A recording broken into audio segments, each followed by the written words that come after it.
paz do nosso Senhor e Salvador Jesus Cristo seja sobre a tua casa, sobre a tua vida, sobre a tua família. Queridos irmãos, colegas, ouvintes, nós estamos mais uma vez diante da palavra de Deus para falar um pouquinho da palavra de Deus. Você sabia que a Bíblia diz que a fé vem por ouvir, e ouvir a palavra de Deus? Deus colocou no meu coração uma mensagem que nós estamos pregando e meditando, que se encontra em 2 Samuel. 2 Samuel, capítulo de número 6, versículo de número 3 em diante. Se você puder pegar sua Bíblia e dar uma conferida, 2 Samuel, capítulo de número 6, versículo de número 3. E puseram a arca de Deus em um carro novo e levaram da casa de Abinadab. Lembra bem desse nome? A casa de Abinadab. Guiando da casa de Abinadab, guiava o carro novo. E levando-o da casa de Abinadab, que está em Gibeá, com a arca de Deus, aiou e adiante da arca. E Davi e toda a casa de Israel festejavam perante o Senhor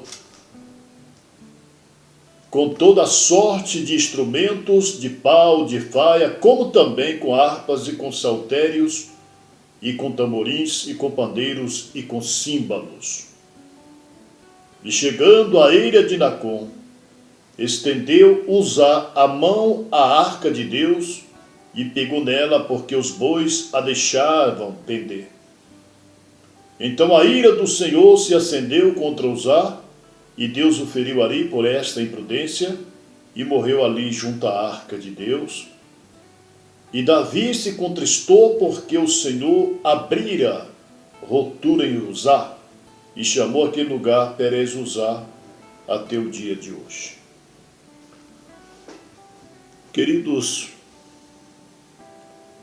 nós estamos diante dessa escritura e eu gostaria de pedir a Deus aqui agora para Deus nos iluminar, para Deus nos abençoar, para Deus ungir os teus ouvidos e também ungir os meus lábios, para que Ele possa falar conosco através da sua preciosa palavra. Nós sabemos que Davi, quando ele assume o trono de Israel para reinar, para governar em Israel, ele era diferente de Saul. Porque no período em que Saul foi rei de Israel, embora Saul sendo um homem ungido do Senhor, Saul não preocupou em levar a arca de Deus para Jerusalém. Ele não fez caso, ele não lembrou da arca. Mas quando Davi assume o trono, quando Davi toma essa posição, Davi então, ele sentiu e ele sabia que era necessário levar a arca de Deus para a cidade de Davi. Levar a arca de Deus para Jerusalém. E aí nós podemos ver que há uma grande diferença entre Saul e entre Davi no tocante a querer que a arca de Deus, porque a arca de Deus representava, simbolizava a presença de Deus para eles. E Davi, a diferença é que Davi, ele era um homem segundo o coração de Deus. E o homem segundo o coração de Deus, ele tem prazer em fazer as coisas para agradar o Senhor Deus de Israel. E nós sabemos que a arca estava na casa deste homem chamado Abinadab. E esta arca, que é chamada Arca da Aliança, ou seja, a Arca de Deus, ela foi feita de madeira de acácia, e ela foi toda revestida de ouro, ouro puro. E nessa arca, na tampa da arca, existia 2 querubins fundidos e também todo revestido em ouro puro, e um com a asa colado à asa do outro, fundido, e olhando um para o rosto do outro. E dentro dessa arca tinha 3 elementos de suma importância para eles, porque ali dentro tinha a vara de Arão, aquela vara que floresceu. Ali dentro da arca tinha também as 2 tábuas da lei, as tábuas de pedra. E dentro da arca também tinha um maná na panela dourada. Então esses 3 produtos que representava, que apontava e era um testemunho da presença de Deus naquela arca. Por isso a presença de Deus, ela estava entre os 2 querubins. E aquela arca então simbolizava a presença de Deus para eles, para os judeus e para o povo de Israel. Então, quando eles tinham uma guerra, sempre eles solicitavam a presença da arca para ser colocada diante da guerra com os filisteus e com os inimigos. Às vezes, do ponto de vista humano, Israel jamais venceria uma guerra com exércitos tão poderosos e numerosos em homens e preparados. Mas quando eles colocavam a arca na frente da batalha, eles não perdiam nenhuma guerra, porque aquela arca representava a presença de Deus ali. E por isso eles venceram a guerra. Eles venciam a guerra. E Davi, sabendo de tudo isso, quando ele assume o trono, ele sabe que a arca não se encontrava em Jerusalém.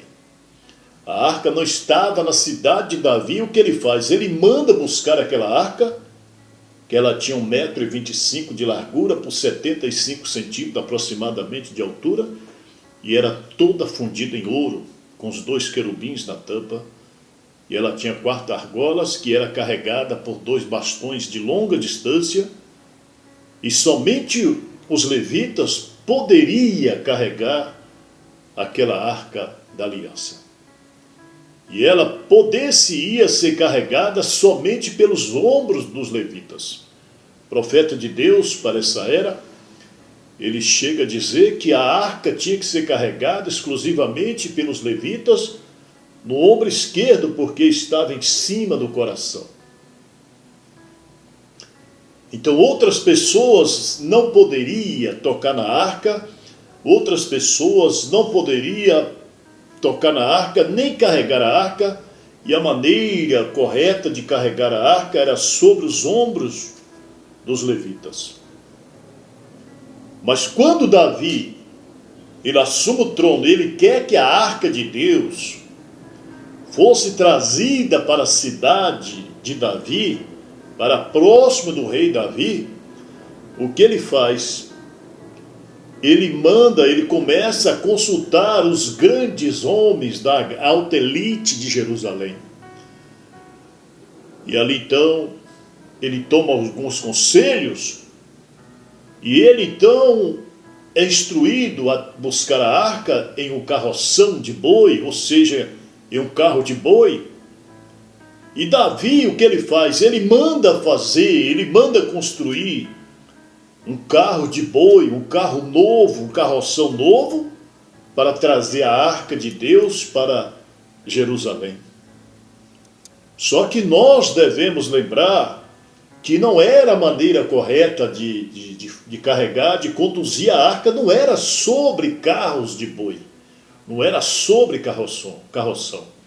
A A arca tinha que ser conduzida pelos lombos dos levitas e ser conduzida pelos sacerdotes. Mas Davi já comete um gravíssimo erro, porque ele vai trazer a arca em cima de um carro de boi, que aquilo não estava correto com a palavra de Deus. Aí o profeta de Deus para essa era, ele vem e acrescenta: Davi estava fazendo uma obra para Deus sem ser da vontade de Deus. Fazer uma obra para Deus sem ser da vontade de Deus, aplica-se às pessoas que fazem isso. Eles estão fazendo algo para Deus dentro da vontade permissível de Deus. Já que existe a vontade permissível e existe a vontade perfeita. É o que está acontecendo, o que tem acontecido com muitas pessoas, fazendo uma obra para Deus, não dentro da vontade perfeita de Deus, porque a vontade perfeita de Deus é aquela vontade que enquadra na palavra de Deus. Mas a vontade de fazer uma obra para Deus fora da vontade de Deus é aquela obra que é feita para Deus dentro da vontade permissível de Deus. E aí nós sabemos que Davi, ele envia aquele carroção até a casa de Abinadab. E Abinadab tinha 20 anos que a arca de Deus estava na casa de Abinadab. Lembra bem desse homem, desse nome, Abinadab. Quem foi Abinadab? Abinadab, ele tinha 2 filhos. E um dos filhos de Abinadab chamava Uzá.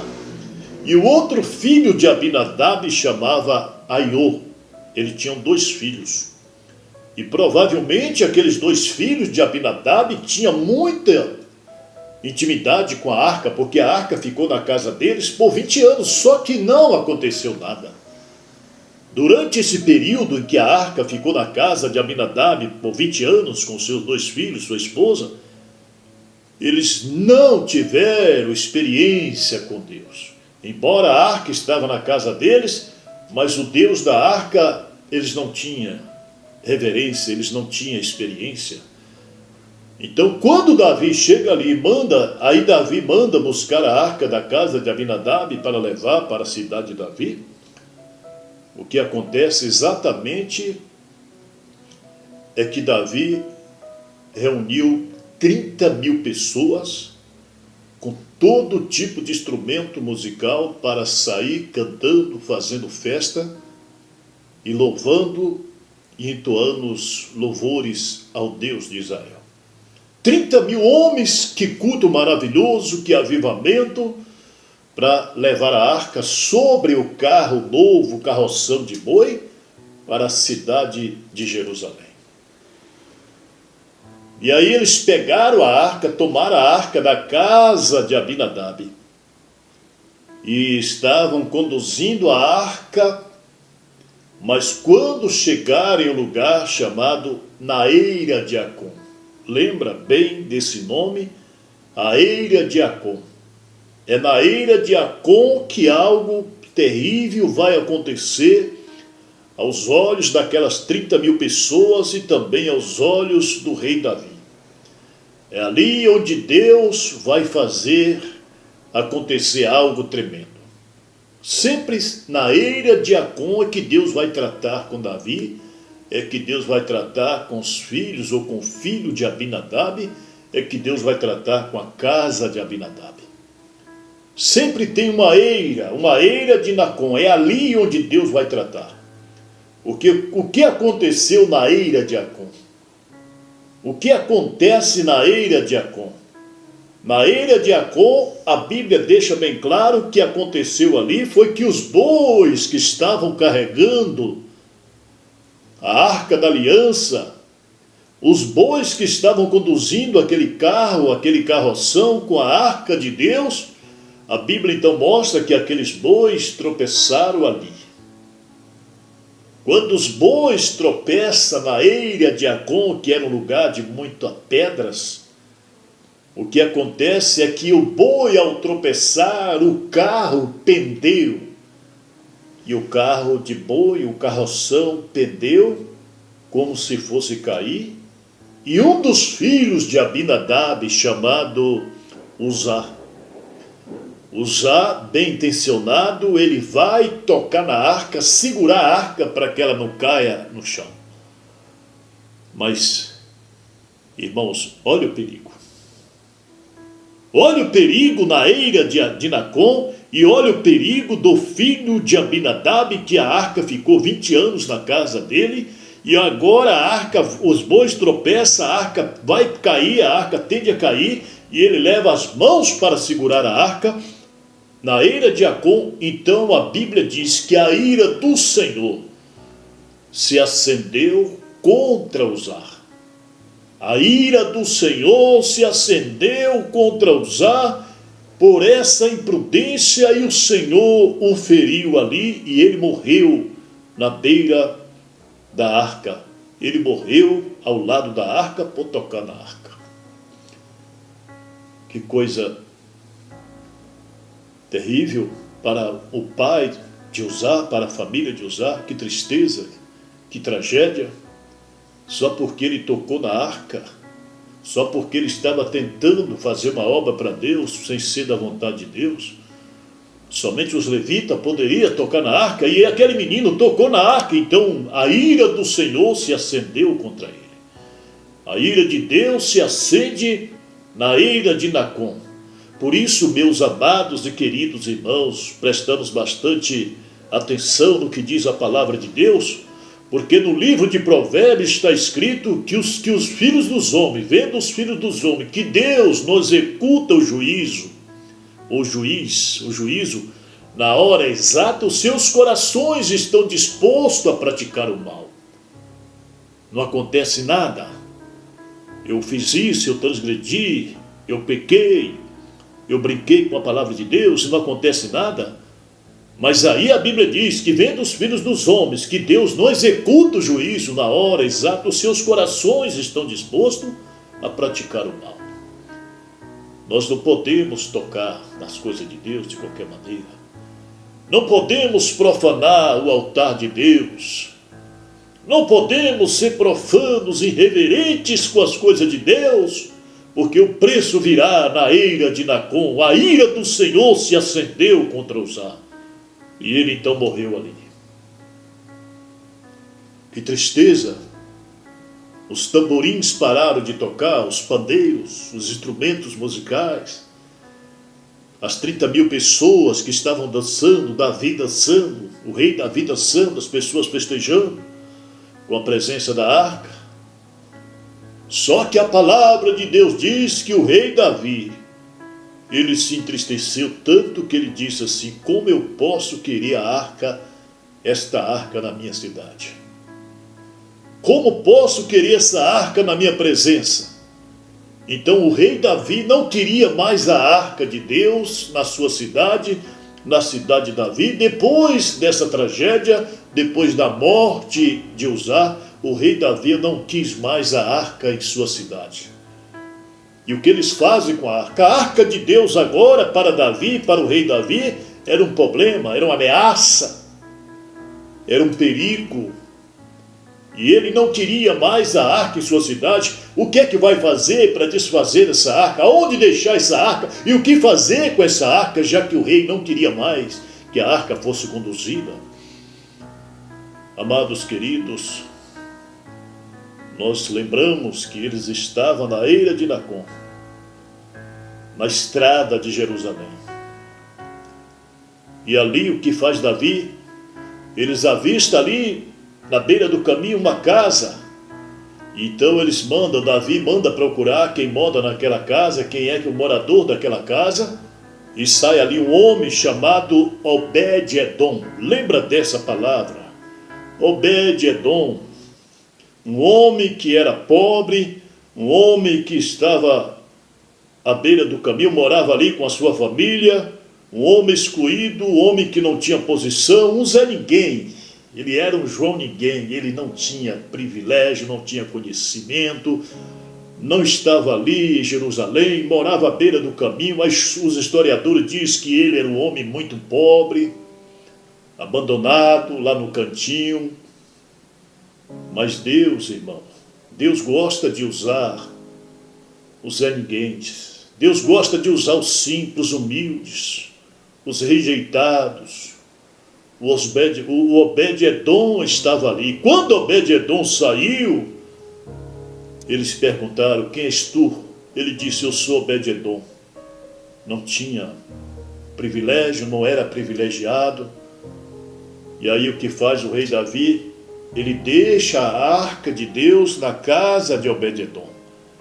Obed-Edom recebe a arca de Deus em sua casa. Provavelmente o rei Davi deve ter pensado: deixa lá, ele vai tocar nela, vai matar ele, vai matar a esposa, os filhos, vai matar a família. E Davi foi-se embora. E deixaram ali a arca de Deus na casa de Obed-Edom. E o que aconteceu na casa de Obed-Edom não é o que aconteceu na casa de Abinadab. Porque na casa de Abinadab a arca de Deus ficou 20 anos e não aconteceu nada. Mas na casa de Obed-Edom a arca fica ali. A Bíblia diz que a arca ficou ali por 3 meses. Por 3 meses o rei Davi manda procurar o que aconteceu com a casa de Obed-Edom desde que a arca foi colocada em sua casa. E eles tiveram uma notícia e chegaram para o rei Davi e disse: olha, rei, a casa de Obed-Edom, depois que a arca de Deus foi colocada em sua casa, Deus abençoou toda a sua casa. Aleluia, glória a Deus. Apenas 3 meses na casa de Obed-Edom, Deus abençoou tudo que havia na casa de Obed-Edom por causa da arca. A arca, ela simboliza a presença de Deus. E aqui o que acontece? O rei Davi, então, ele volta para ir à casa de Obed-Edom, dessa vez com o sacerdote, com os levitas, com o sacrifício da maneira correta, para conduzir a arca para a cidade de Davi. E quando ele encontra ali com Obed-Edom, que era um Zé Ninguém, um homem que não tinha condição nenhuma de assumir e de chegar aonde ele chegou. Mas Deus o abençoou por 3 meses que a arca estava em sua casa. Agora, o que aconteceu com Obed-Edom? Provavelmente Obed-Edom, ele fazia vigília, provavelmente Obed-Edom, ele respeitava a arca de Deus, ele tinha reverência com a arca de Deus, que representava e simbolizava a presença de Deus. Amado irmão, se você tem a arca de Deus em sua presença, em sua casa, você deve tratá-la da melhor maneira.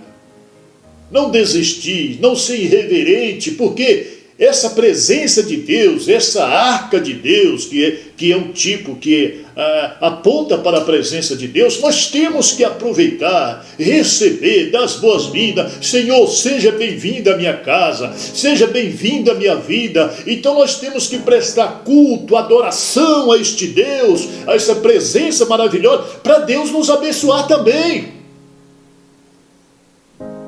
E o que aconteceu com Obed-Edom? Seus filhos não morreram, seus filhos foram abençoados. E o rei Davi, quando buscou a arca, o que Davi fez? Ele levou Obed-Edom, porque Obed-Edom, ele sabia como cuidar da arca de Deus. Ele sabia como cuidar da arca da aliança. E Obed-Edom, quando ele chega em Jerusalém, o rei Davi coloca ele como porteiro da casa do Senhor, como porteiro do templo do Senhor, para ser guardião, para guardar a arca, e ali então ele se tornou porteiro.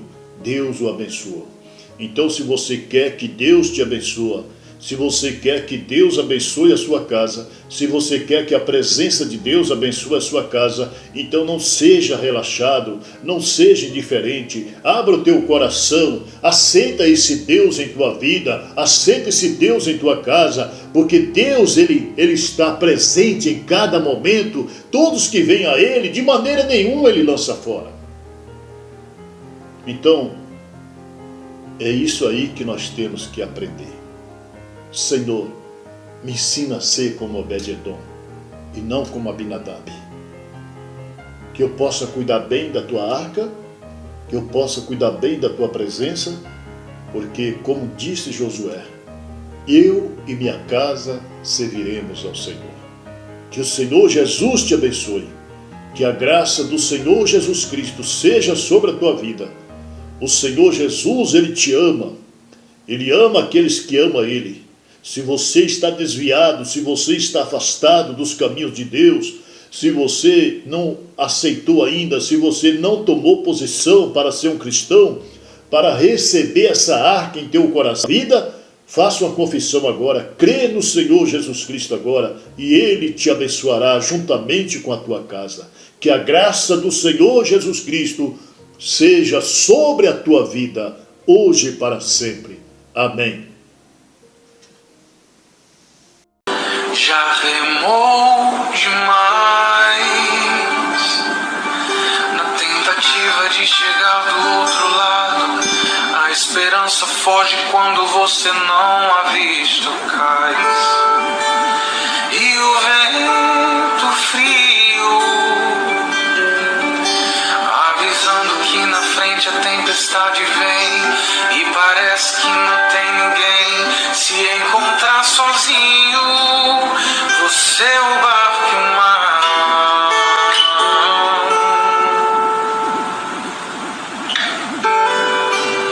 Não aguenta mais. A tempestade é mais forte que você.